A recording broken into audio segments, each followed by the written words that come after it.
Do you know who first said the words "Hail to the King, baby"? No, not you. Go away, shoo shoo. You just borrow it. It belongs to this guy, Ash Williams.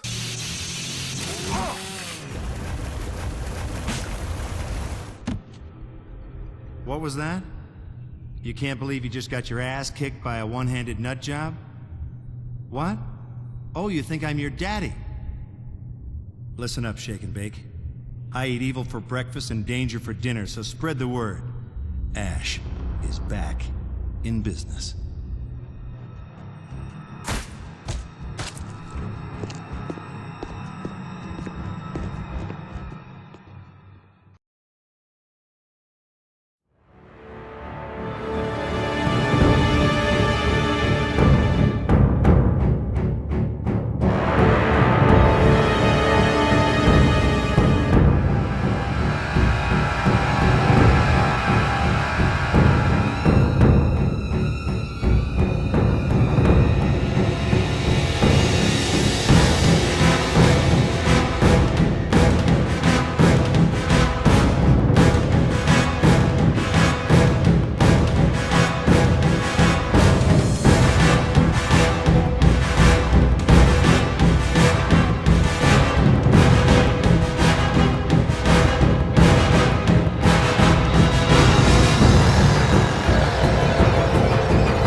I saw the movies a couple of years ago and they left a good impression on me. From the trilogy, the second movie is my favorite because it's perfect mixture between comedy, horror and gore. And of course, I didn't miss Ash vs the Evil Dead.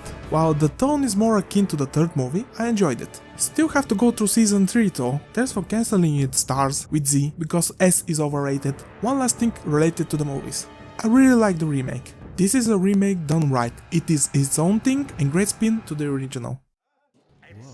With the popularity of the movies, video games are bound to happen. For the Evil Dead, there are 4 in total. I'm not counting the mobile games. The one you see playing through the whole time and subject of this video, Evil Dead Regeneration, is unfortunately the last major release. The first one is quite old. It's released in 1984 for ZX Spectrum, Commodore 64 and BBC Micro. It's called just Evil Dead. By today's standards, it's very primitive. Unless you have nostalgia for that era of gaming, I don't think you will enjoy it. On December 5th, 2000 is released Evil Dead Hail to the King for the original PlayStation. There is also versions for Dreamcast and PC, but they come out at a later date. This game tried to be Resident Evil 4 years after the first one and it failed. At that time the game industry was starting to move away from the tank controls and this game was stuck with them. By looking at the reviews, the game was not very fun. Also the PC and Dreamcast versions are even worse. On May 20th, 2003, things start to look better. On that date, Evil Dead, A Fistful of Boomstick is released for the PS2 and the original Xbox. I've checked a couple of reviews and gameplay videos and it looks to be decent. Not great, but certainly enjoyable. Media outlets didn't like it that much. This was a budget title, you can't just expect AAA quality. At the time of the release, it was sold for only $20. If I didn't gift away my PS2, I would definitely buy a copy. September 13th, 2003, Evil Dead Regeneration was released for PC, PS2 and the original Xbox. Nice mug. Any relation? Why do you gotta keep busting my balls? Flesh souls. Alright, enough already. It's time to give Junior his bottle. And it's good. Not great, but good. Years ago I've played it for around 30-40 minutes, so I know what to expect. I didn't go completely blind. Also, I know that it's playable with mouse and keyboard. The game is not without problems, but it's worth playing, especially if you are a fan of the Evil Dead. I'm telling you that because I'm gonna spoil the whole plot, so if you want to skip this section, go to the time on the screen. The story takes place in alternate reality from the movies, I think. It explores what happens to Ash if he wasn't sent back in time at the end of the second movie. The game opens with a great fan service level, the cabin where the nightmare started. This is the tutorial. Also the devs choose to show one of the best scenes from the movie, the laughing scene.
6 months and not a It's single great! Instead of Ash going back in medieval ages, he is locked in an asylum, presumably for killing his friends. It was never explicitly said why he is there. Months after Ash is locked up, his lawyer Sally shows up and tells him she believes his story. And she also has Professor Nobi's diary. She bribed a janitor to get Ash's files from Dr. Vladimir Reinhardt, who is probably the head of the asylum, and inside was the diary. As you probably guessed it, the doctor is the villain, and somehow he got the Necronomicon-Ex Mortis and the diary. Deep down in the asylum, Reinhardt performed a ritual for controlling the power of the dead without turning into a Deadite. He quickly realized that to complete it, he needs Nobi's diary. By the way, is it only me, or anyone else sees the resemblance with Reinhardt and Sir Anthony Hopkins?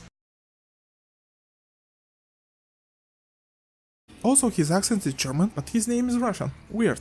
Because he can control the power of the Necronomicon, the Deadites are released once more. Now it's time for Ash to save the world one more time.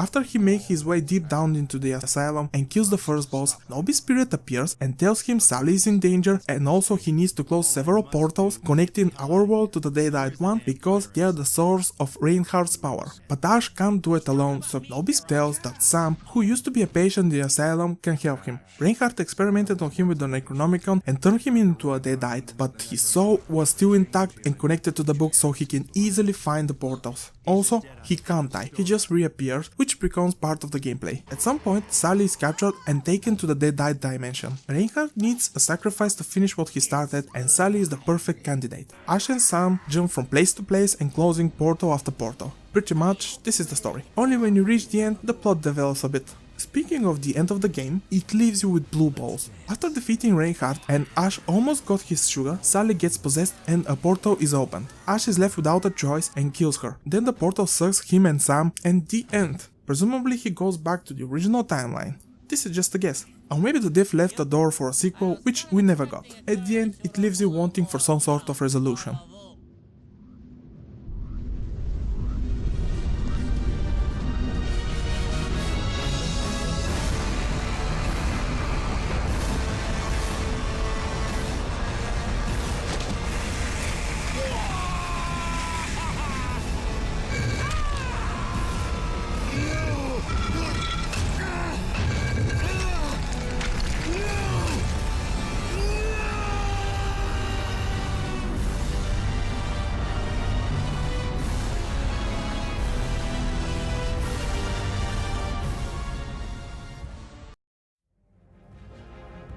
Ash's journey is rocky and wild one, but filled with humor and cutting a lot of Deadites. After the asylum, you're joined with Sam. He actually is quite helpful in combat and you don't need to babysit him. He has a magic attack, a projectile, which slows down enemies significantly, giving you a chance to finish them with one shot, or he can jump on the Deadite and pull his head. That's not his only use. You can kick him and it's great. You get to kick him into enemies to pull their heads, or if the Deadite is big, grab him by the leg.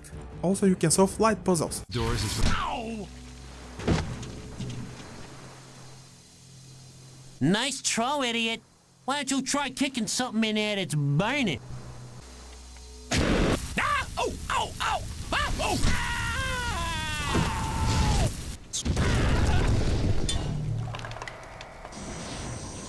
What I really love to do is just kick him for fun and not turn into a pit. I was doing one part because I can, and one part because of the interaction between the two heroes. Sam is not happy and Ash is always teasing him. The constant throwing of lines between them is really good. Did that make you feel like a big man? Enjoy your dirt nap?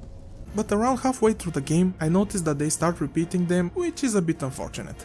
The usefulness of Sam doesn't end only with kicking him. At predetermined points you can possess him. Around that area there is usually a small hole and only Sam can fit through.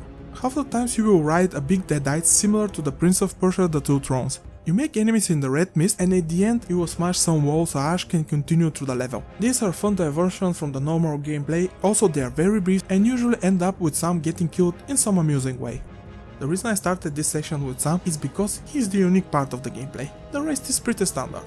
At first you start with just a pistol, but you won't have to wait too long to get your hands on the boomstick, chainsaw and Ash's iconic clothes from the movie. I don't know why he wants his torn clothes. With the chainsaw, you hack and slash through enemies. You have couple of combos, but not too much. It would be really cool if there were more. They don't only include the chainsaw, some combos include the shotgun and it looks and feels great, but by far the most useful is the 5-hit combo with the chainsaw because it always cuts the Deadite's head. This leaves you vulnerable to attacks because you can't group enemies and slash them. So the 5-hit combo may be the most devastating, but the regular 3-hit will be the most used. You will alternate between combos, weapons and enemies depending on your situation.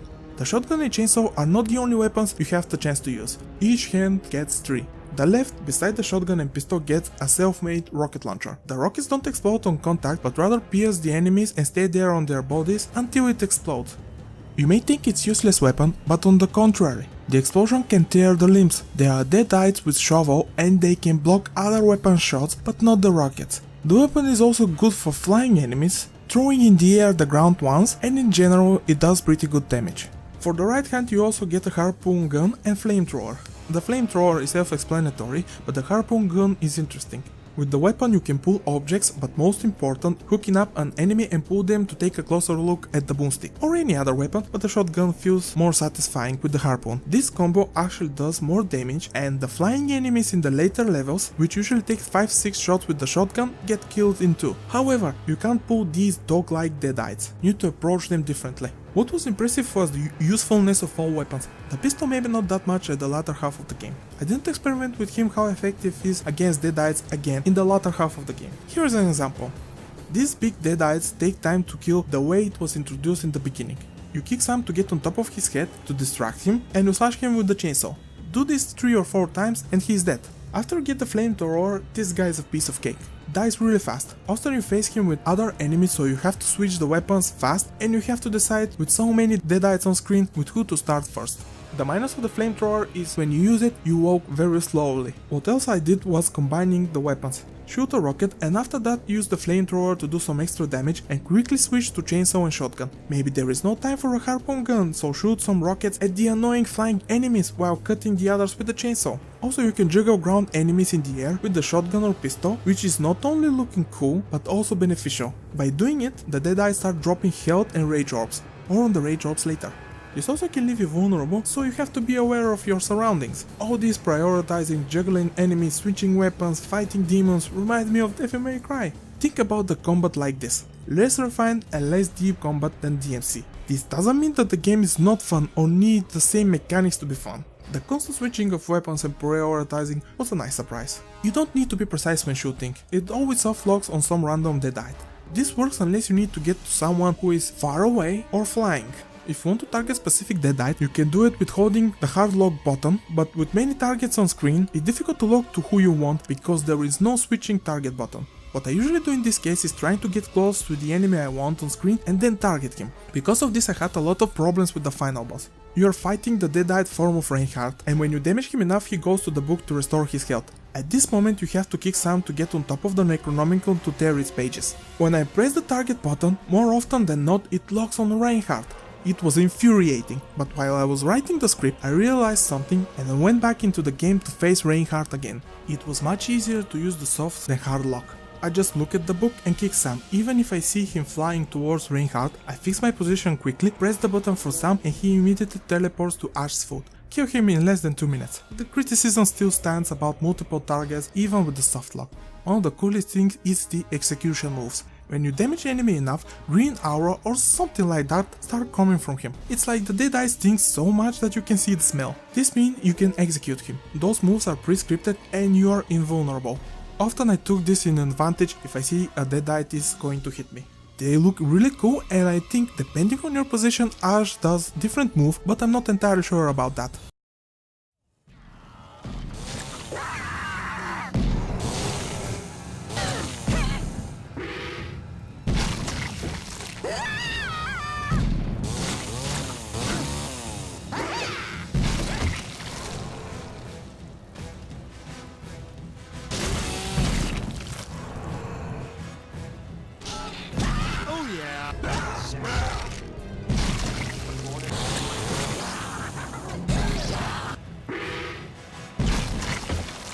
There is one more mechanic, but I rarely saw a reason to use it. You collect two types of orbs, red for restoring your life and yellow for filling your rage meter. When activated, Ash turns into a Deadite, it shows his inner evil and all attacks are doing much more damage. Some says it best. Alright, I get it. You kill Deadites, absorb their evil mojo, unleash badass, kick major ass. Makes perfect sense to me. You got this ability after defeating the first boss. It's absolute power trip. The chainsaw cuts the Deadites like a hot knife through a butter. You can stop the rage at any moment, which means it's not wasted if there is no one around. The level design won't blow you away. The most interesting was the Deadite dimension or tempo. Both are true. The whole level have gothic look with lava beneath you and rivers and waterfalls of blood everywhere. It have different vibe from the rest of the places you visit. There is also Destroyed Town, a setting which I really enjoy playing, a cemetery, asylum, catacombs, swamp, it's more interesting than it sounds, and an abandoned mine, the most boring level. It's just tunnels with some rail tracks. From architecture standpoint, most of them are okay. They are not just blank corridors, but there is very little exploration. The only collectible is pages, which unlock extras from the main menu. Those are actually kinda cool, videos from behind the scenes and concept art. There are also permanent upgrades for the life bar and rage meter. Both are worth seeking, of course. Graphics are alright, they are better looking games from 2005, but this one is fine. What I like is the character animations during cutscenes. Ash and Sam are always making these over-exaggerated facial expressions and movements, it's great. When you combine with the great voice acting provided by Bruce Campbell returning as Ash and Ted Raimi as Sam, who also played Ash's best friend in Ash vs. the Evil Dead, it feels like you're really in the Evil Dead world.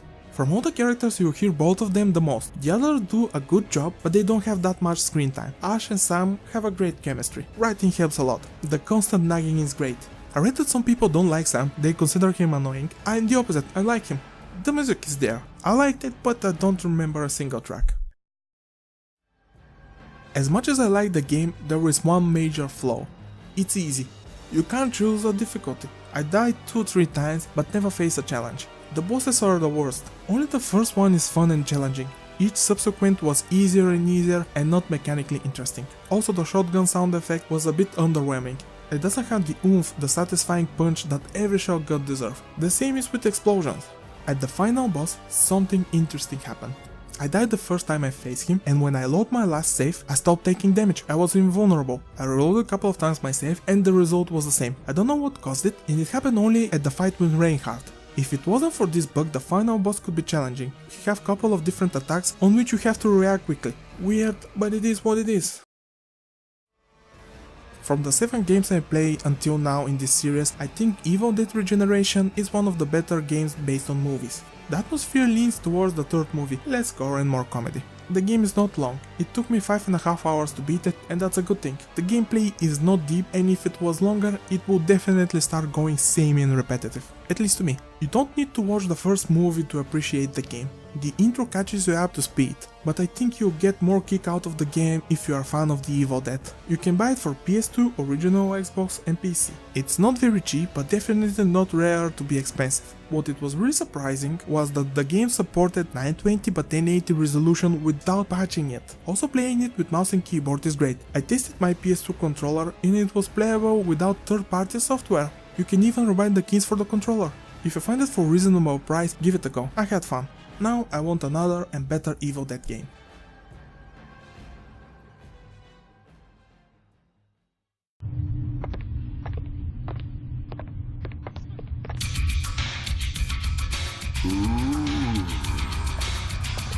Pretty chainsaw. Compression release. Customized tuned pipe, 50-inch vented titanium blade. Just like the one in my dreams. Where have you been all my life?